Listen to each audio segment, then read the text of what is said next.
And the school teacher waits for another day. His cancer will kill him soon if the medical bills he will leave behind for his family do not shame him into dying first. But then his special skill set and a well-timed news story show him how to care for his family, although he risks his humanity in the little time he has left on this world. Walter White decides to cook meth. And he cooks it well. He's a born natural, the greatest cook ever even, a genius of crystal, a regular cranker, drag, crank chemist, and we love him for it. And when he must kill to keep going, it's okay, because it's just a couple street dealer scum. He's doing us a favor. We love him for it. Walter White, our darling Heisenberg, showing us the white amidst all the gray of tough choices, and they are so tough. Then, when power corrupts absolutely, it's a tale of power corrupting, a cautionary example of how good men break bad. How could Mr. White foresee the blood he must blossom, the bridges to be coated in kerosene? Even when we come to hate him, we say to ourselves, poor Mr. White. Sad man, sad teacher, father, cancer patient, respectable man, Mr. White twisted by a blackness he could not see.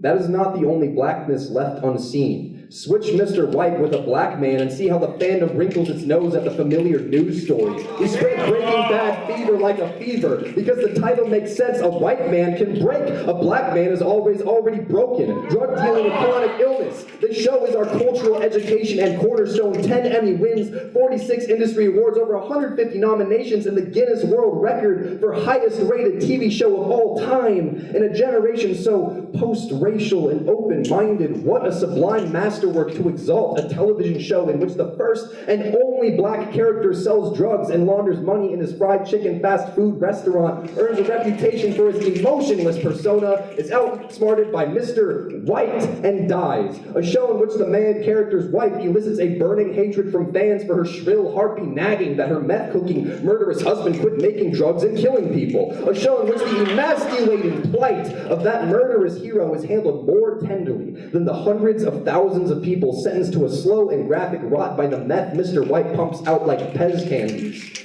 My best friend hasn't seen his meth-addicted dad in years. Breaking Bad is a botched biopsy to the heartland. My hometown trickles out with the blood and has wiped off the money. 2.7 million tuned in for the Mad Men finale, 3 million for Dexter, 11 million for the end of both The Sopranos and Breaking Bad, all shows starring white men, all of them murderers, and we love them for it.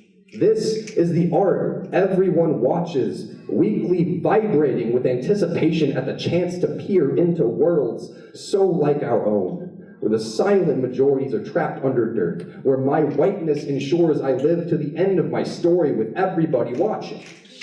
Entertainment is like a river. We drink from it and we see ourselves reflected in its surface. It only takes one assassinated person dumped in the water to poison it. How many must we uncover until we are no longer sick?